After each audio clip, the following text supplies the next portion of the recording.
വിഴിഞ്ഞം തുറമുഖത്തിനുമേൽ UDF അവകാശവാദം ഉന്നയിക്കുമ്പോൾ അതിനുള്ള അർഹത LDFന് തന്നെയാണെന്ന് വ്യക്തമാക്കുകയാണ് തുറമുഖ വകുപ്പ് മന്ത്രി VN വാസവൻ.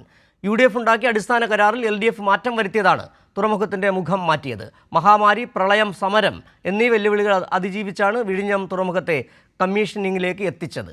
കേവലം വികസനത്തിൽ രാഷ്ട്രീയം മാത്രം കാണുന്നവരാണ് വിവാദത്തിന് ശ്രമിക്കുന്നതെന്ന് മന്ത്രി കൈരളി ന്യൂസിനോട് പറഞ്ഞു.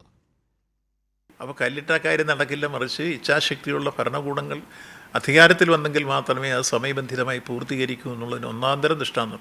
എന്നെല്ലാം പ്രതിബന്ധങ്ങൾ നേരിട്ടാണ് ഓക്കി ദുരന്തവും, അതുപോലെ തന്നെ വലിയ രൂപത്തിലുള്ള വെള്ളപ്പൊക്കം, അതേപോലുള്ള മഹാമാരി, കോവിഡ്, ഇതെല്ലാത്തിനും ശേഷം ഇരമ്പിയാർത്ത് വന്ന രണ്ടാം വിമോചന സമരം, ഇതിനെല്ലാം അതിജീവിച്ചല്ലേ യഥാർത്ഥത്തിൽ ഈ ഗവൺമെൻറ് ഇച്ഛാശക്തിയോടുകൂടി ഇത് പൂർത്തീകരിച്ച് കാര്യങ്ങളിലേക്ക് എത്തിച്ചേർന്നു. അതിന് ഈ ഗവൺമെൻറ്റിനെ നിങ്ങൾ അഭിനന്ദിച്ചില്ലെങ്കിലും അപമാനിക്കരുതല്ലോ. ആ രൂപത്തിലേക്ക് വേണ്ട കാര്യങ്ങൾ കാണും. എല്ലാവരും ചേർന്ന് യഥാർത്ഥത്തിൽ സംസ്കാരമുള്ളവർ നല്ല പ്രവൃത്തി സൽക്കർമ്മങ്ങൾ ആര് ചെയ്താലും ആ സൽക്കർമ്മങ്ങളെ അംഗീകരിക്കുകയും അഭിനന്ദിക്കുകയും ചെയ്യുമ്പോഴാണ് സംസ്കാരമുള്ളൊരു ജനതയായി നമ്മൾ മാറുന്നത്. ഈ നാടത്തരത്തിൽ തന്നെ ഈ ഗവൺമെൻറ്റിനെയും ഒപ്പം ഈ പ്രവൃത്തി ചെയ്തവരെയും തിരിച്ചറിഞ്ഞ് അഭിനന്ദിക്കുന്ന സാഹചര്യം പൊതുവെ വളർന്നു വന്നിരിക്കുന്നു എന്നുള്ളതാണ്. ഇതിൻ്റെ കമ്മീഷനിങ് ഡേറ്റ് അറിഞ്ഞപ്പോൾ തൊട്ട് നമ്മുടെ കേരളം ഏറെ അഭിമാനത്തോടെ, ആഹ്ലാദത്തോടെ, ആവേശത്തോടെ ഇതുകൊണ്ട് പ്രതികരിച്ചുകൊണ്ടിരിക്കുന്നത്.